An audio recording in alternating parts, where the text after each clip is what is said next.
Minsan nagiging bias po sa ilang mga alaga niya. Tapos pagdating po ng panahon, hindi po siya ang pinili. Kaya ako nasaktan. Di ba nasa vlog ko? Nasaktan ako kasi di ba may comment si Biancy doon sa post ni Dr. Lab na siya yung pipiliin pa rin bandang huli. Katotoo lang po. Doon po talaga ako nasaktan.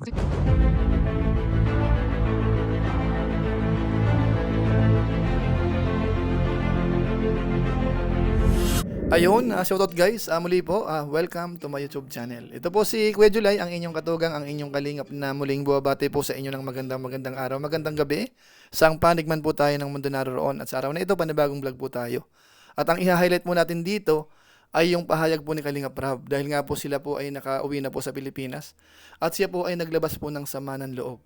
Ano nga ba yon? Saang party ho siya nagtampo, mga kabayan po natin? At marapat ho ba, kung tayo po ang tatanungin, tama lang ho ba na yun ang maramdaman ni Kalingap Rab? So pag-usapan po natin yan maya-maya ng konti. Pero bago po yun, konting paalala po muna si Kuya July. Baka sakaling meron pa po ditong hindi nakasubscribe sa ating YouTube channel. Huwag natin kalimutan, July Paunil. Tapos pakipindot lang po yung notification bell button para lagi po tayong updated sa aking mga video upload. Tapos yung ating Facebook page po, July Paunil 2.0, pwede po nating i-follow at saka po pwede po nating i-like. So maraming salamat po sa inyong lahat. At kung okay lang po, sina Kalingap Rab po, Kuya Bal Santos Matubang, pakisuportahan po yung kanilang YouTube channel at pwede po nating isama yung mga Lingap partners. Mga kasamahan ho natin sa Team Kalingap. So maraming salamat po sa inyong lahat. Ngayon tuloy na po tayo. Pag-usapan na po natin itong patungkol ho sa pahayag ni Kalingap Rab kagabi doon sa kanyang live stream na kung saan ho talagang nag-real talk ho siya. At siya ho ay umamin na talagang nagtampo rin po siya. Nasaktan po siya, mga kabayan po natin. So yan po, maganda po kay Kalingap Rab. Hindi niya po nililihim din o kaya pinapahayag niya para siguro ho malaman din po ng concern. Bagamat siyempre po magpapauna po tayo, ang reaction po natin dito ay patungkol po sa pahayag ni Kalingap Rab at sana ho iwasan ho natin yung pambabas ho kung kani-kanino man, mga kabayan po natin. Bagamat siyempre po sa ngayon ang status alam natin magulo na po. Yung isa po sa mga beneficiaries niya, nasabihin nating nag-viral po at mahal na mahal pa ni Kalingap Rab at ng Team Kalingap. Kaso nga lang ho, umabot po sa ganitong sitwasyon na mahirap na rin iwasan ho o kaya mahirap na yatang ma-resolve po itong problema. At ang balita nga po natin, ito ho ay makakarating kay Tulfo, mga kabayan po natin. So antabayanan po natin yan kung yan po ay totoo o hindi. Pero sa topic ho natin sa ngayon, ito po ay patungkol ho sa paglalabas ho ng sama ng loob din po ni Kalingap Rab.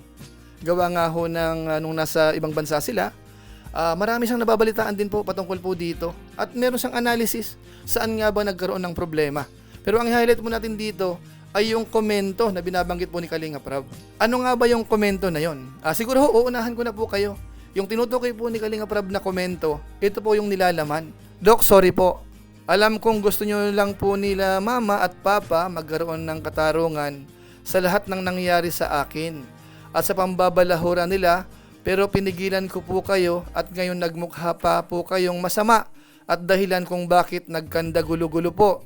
Sorry po talaga, Doc. Basta alam naman po natin at alam ng Diyos kung ano yung totoo. Pero mas piliin na lang po muna natin, Doc, ang magpakumbaba para din po matahimik na sobrang gibat sa dibdib at sakit na po sa ulo. Sana, Doc, maintindihan niyo po ang naging desisyon ko. Basta po, Doc, kahit ano pong mangyari, kayo pa rin po ang pipiliin ko. Dahil po kayo ang totoong nagmahal at nagsakripisyo para lang ipagtanggol po ako. Maraming salamat po, Doc, sa inyo ni Kuya Red Zane. So yun po yung comment ho na tinutukoy po ni Kalingap Rab. Na kung saan kitang-kita naman po natin, kahit ako man po nung nabasa ko po yan, kasi ako po naniniwala noon na mas pipiliin pa rin po ni V ang Kalingap. Kasi alam naman po natin kung ano nga ba ang nagawa ng Team Kalingap sa kanya, lalo na po si Kalingap Rab. Kaso nga lang po, yun po pala ay nakarating din po kay Kalingap Rab. At nung time na yun, tahimik lang po siya. Pero sa sitwasyon po sa ngayon, siya po ay napilitang maglabas po ng sama ng loob. Siguro po pakinggan po natin si Kalingap Rab. Alam nyo naman nangyari, di lang naman ako nakakapag-vlog din. May mga nagpa-vlog pa dyan. Alam nyo na kung sino-sino yun o kung sino yun. Tapos tayo pang pagbibintangan na pinagdadamot. Ang bira naman. Wala. Totoo lang. Ito po, real talk po ito. Ito po, real talk po ito. Sa totoo lang po, kaya ako nasaktan. Di ba nasa vlog ko? Nasaktan ako kasi di ba may comment si Biancy doon sa post ni Dr. Love na siya yung pipiliin pa rin bandang huli. Sa totoo lang po, doon po talaga ako nasaktan. Nasaktan ako pero tahimik lang ako nung mga araw na yun. Hinayaan ko na lang. Kasi, ba't ako nasaktan? Kasi, parang nabaliwala yung mga pinaghirapan ko. No? Ito po, huwag niyo pong i-bash si Vianciano. Gusto ko lang mag-open din po sa inyo. Nang naramdaman ko nung mabasa ko yung post na yun. Yung comment ni Vianci dun sa... Nabasa niyo po ba yun? Yung sa dulo ay ang pipiliin pa rin niya ay si Doc Love. Nasaktan talaga ako doon kasi sa totoo lang, ang mas nakatulong pa kay Doc, si Vianci. Anong naitulong ni Doc? Naitulong ni Doc, nailapit sa akin. Pero si Vianci, malaki din yung naitulong niya kay Doc. Mas nakatulong pa nga siya kay Doc. Ang daming naipundar ni Doc dahil kay Vianci. Kaya nasaktan ako, bakit mas pinili niyang, parang mas grabe yung pasasalamat niya kay Doc. Pero sa akin, parang ganun ba? Ano? Doon talaga ako nasaktan. Sa part na yun. Okay na sana kung wala yung... Saka ang dami rin nag-comment. Saka dahil din dun sa comment na yun, muling nag-apoy. Kasi okay na yung vlog eh. Tapos na yung vlog. Okay na, tapos na. Ang ganda na ng vlog. Nabilib yung tao kay Vianci. Pero dahil sa comment na yun, ayan, nabutasan na naman tuloy sila. Nabutasan na naman sila. Kasi, bakit ka naman makakomment ng ganun na? Parang, ay, nasaktan talaga ako kasi, syempre, ginawa ko lahat para sa kanila. Diba? Pinakamalaking pabahay.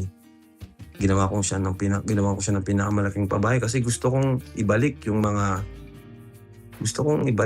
syempre, ako naman, nag-views naman tayo. Diba? Nagkakaroon tayo ng views. May mga nag-sponsor naman. Gusto kong ibalik yun. Na sige, palaki natin yung bahay mo kasi yung kinikita naman din natin sa pag-vlog. Gusto ko, ano yun, maging makita nila yun na binibigay ko sa'yo. Diba?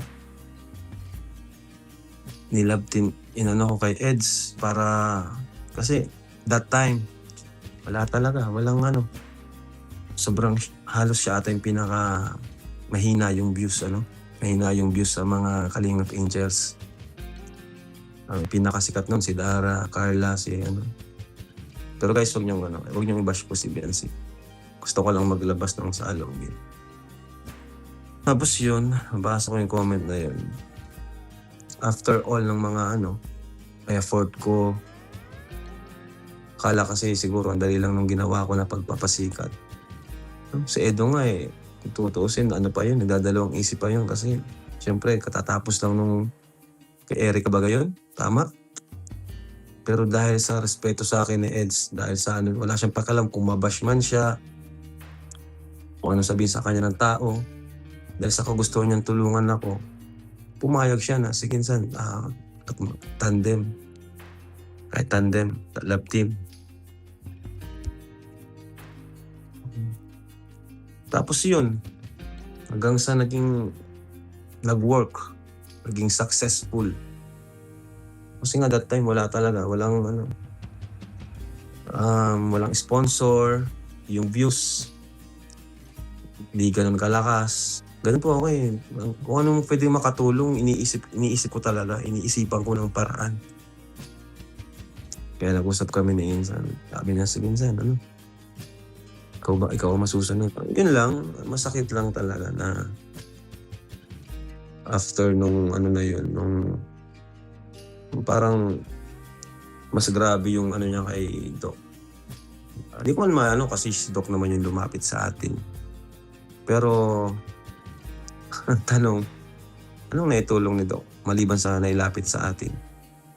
Diba? Kung tutuusin, mas maraming naitulong pa si Vianci kay Doc.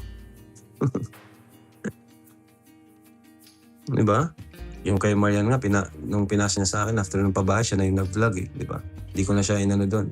Ikaw nang bahala dyan. Kung ano-ano na yung kinontent. Yung iba, mga exploitation na talaga Kaya siguro na din yung channel niya kasi ibang klase yung content talaga. mga ginagawa ng issue, kung ano-ano. Yan ang sana wag mangyari sa family ni Vian. So ayan po mga kalingap, maliwanag po doon, umaamin naman po si Kalingap Rab. Bagamat sinabi niya po na wag sanang ibas naman ho si V, pero siya po ay nagpapakatotoo lang po kung ano po ang naramdaman niya, ano yung pakiramdam niya nung nabasa yon. Talagang ipinaalam na po sa mga viewers kagabi, mga kawayan po natin. Kaya sana huwag nating masamain. Kumbaga ho, may pakiramdam po si Kalingap Rab, tao rin po yan. So siya ho ay nasaktan po doon, mga kawayan po natin, na kung saan reasonable naman eh. Kahit sino naman po siguro na alam niyang siya ay gumawa ng mabuti, minsan nagiging bias po sa ilang mga alaga niya. Tapos pagdating po ng panahon, hindi po siya ang pinili. Ano po, binanggit ng Kalingap Rab, ang inaasahan niya, ang pipiliin ay siya at ang Kalingap. Kaso nga lang ho, hindi ho ganun ang nangyari. At kanyang binanggit din po kung bakit nagkaganito. Sa assessment po ni Kalingap Rab, yung malaking impact ho kung bakit lumaki po yung issue, una, yung hindi pagtahimik. After ho nung last vlog po na nagkasundo-sundo na, mga hindi tumahimik po yung karamihan. Tapos pangalawa ho, yung binabanggit niya, yung maraming comment sa part po ng pamilya po nila at pati po siya. Ano mga kabayan natin? Kaso nga lang ho, nangyari na po yon. Hindi na rin po natin maibabalik yon. Kaya ang sa atin po dito, sana magsilbing aral na lang po sa lahat yung mga ganitong pangyayari na minsan ho, the more na tayo po ay nagre-react, nagko-comment, nagpo-post, minsan ho, yun po ang magiging dahilan para maging komplikado po ang mga bagay-bagay. At least po dito, sa pagkakataong ito, si Kalingap Rab ho ay talagang nagpakatotoo lang po. At alam niya po na siya ho ay maiintindihan ng mga viewers natin. Lalo nga po sa sitwasyon sa ngayon na naging komplikado na po. So kahit pa paano ho, pinapaliwanag ni Kalingap Rab kasi sa kanyang analysis, yun po yung ilan sa mga dahilan kung bakit lumala ng lumala yung sitwasyon. Ano po? So hindi ko po sigurado kung kayo po isang ayon sa binabanggit po natin sa pagkakataong ito. Pwede niyo pong i-comment kung si Kalingap Rab ho ba ay nagkamali dito or marapat lamang na siya po ay maghayag din ng nararamdaman paminsan-minsan. Ano po? So siguro po sa pamamagitan po niyan, pansamantala, magpapaalam po muna tayo. Yan lang po muna siguro ang ating pinaka-topic sa ngayon. Hina-highlight natin yung kanyang saloobin.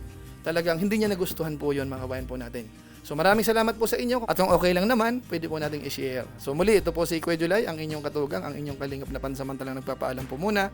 Kita-kita ulit tayo sa mga susunod ko pang vlog. Maraming salamat sa inyong walang sawang pagsuporta po sa ating YouTube channel. Pagpalain nawa kayo ng Diyos, mabuhay tayong lahat. God bless. Bye-bye.